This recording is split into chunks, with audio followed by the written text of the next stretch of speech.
11ನೇ ಶತಮಾನ ದಕ್ಷಿಣ ಭಾರತ.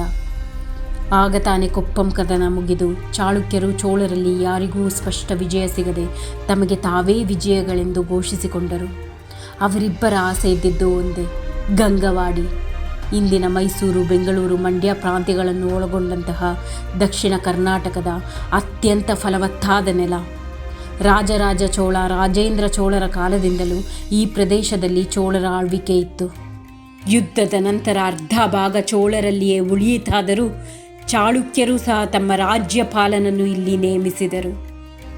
ಆಗಲೇ ಚಾಳುಕ್ಯರ ಅಧೀನ ರಾಜನಾಗಿದ್ದ ಆತ ಮಹಾಮಂಡಲೇಶ್ವರನಾಗಿ ಗಂಗವಾಡಿಗೆ ಅಡಿಯಿಟ್ಟಿದ್ದು. ಗಂಗವಾಡಿಯ ರಾಜಕೀಯ ಕೆಂಪೇರಿದ್ದು ಅಂದೇ. ಶಾಸನಗಳ ಪ್ರಕಾರ ಸಹ್ಯಾದ್ರಿಯ ಮಡಿಲಲ್ಲಿ ವೀರ ಪರಾಕ್ರಮ ಮೆರೆದಿದ್ದ ಈತ ಖಡ್ಗವನ್ನು ಜಳಪಿಸಿದರೆ ಶತ್ರುಗಳು ದಿಕ್ಕಾಪಾಲಾಗುತ್ತಿದ್ದರು. ಯುದ್ಧಕ್ಕೆ ನಿಂತರೆ ರಾಜರು ಅವನ ಪಾದಗಳಿಗೆ ಎರಗುತ್ತಿದ್ದರು. ಅವನಿಗಿದ್ದ ಇನ್ನೊಂದು ಹೆಸರು ರಕ್ಕಸ ಹೊಯ್ಸಳ. ಅದು ಅವನ ಆಕ್ರಮಣಶೀಲತೆಗೆ ಮತ್ತು ಶೌರ್ಯಕ್ಕೆ ಅನ್ವರ್ಥನಾಮವೇ ಆಗಿತ್ತು. ಚೋಳರ ಅಧೀನದಲ್ಲೇ ಇದ್ದ ಚೆಂಗಾಳ್ವರ, ಕೊಂಗಾಳ್ವರನ್ನು ಬಗ್ಗು ಬಡೆದಿದ್ದ ರೀತಿಯಿಂದ ಅವನ ಪರಿಚಯ ಚೋಳರಿಗೆ ಆಗಲೇ ಇತ್ತು.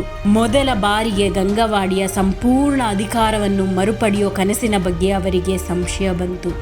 ಹೊಯ್ಸಳರ ಅಂದಿನ ರಾಜಧಾನಿಯಾಗಿದ್ದ ಸೊಸೆಯೂರಿಂದಲೇ ರಾಜಕೀಯ ಮತ್ತು ಯುದ್ಧ ತಂತ್ರಗಳನ್ನು ರೂಪಿಸಿ ಚೋಳರ ಅಧೀನದ ಗಂಗವಾಡಿಯ ಅಧಿಕಾರ ಕೇಂದ್ರಗಳ ಮೇಲೆ ದಾಳಿ ಮಾಡುತ್ತಿದ್ದ. ಸಹ್ಯಾದ್ರಿಯ ಮಡಿಲಲ್ಲಿ ಉದಯಿಸಿದ ವೀರರಾದ ಹೊಯ್ಸಳರ ಗೆರಿಲ್ಲಾ ಯುದ್ಧ ತಂತ್ರಗಳ ಮುಂದೆ ಚೋಳರ ಶಕ್ತಿ ಕರ್ನಾಟಕದಲ್ಲಿ ಕುಂದುತ್ತಾ ಬಂತು.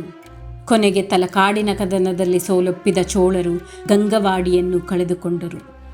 ಚೋಳರಂತಹ ಮಹಾ ಸಾಮ್ರಾಜ್ಯವನ್ನೂ ಸಹ ಧೈರ್ಯದಿಂದ ಸೋಲಿಸಿ ಹಿಮ್ಮೆಟ್ಟಿಸಿದ ಹೊಯ್ಸಳರನ್ನು ಚಾಲುಕ್ಯರ ಅಧೀನದಿಂದಲೂ ಹೊರತಂದು ಸ್ವತಂತ್ರ ಸಾಮ್ರಾಜ್ಯವನ್ನು ಘೋಷಿಸಿದ ವೀರ ಪರಾಕ್ರಮಿಯೇ ರಕ್ಕಸ ಹೊಯ್ಸಳ, ರಾಜ ವಿನಯಾದಿತ್ಯ ಹೊಯ್ಸಳ.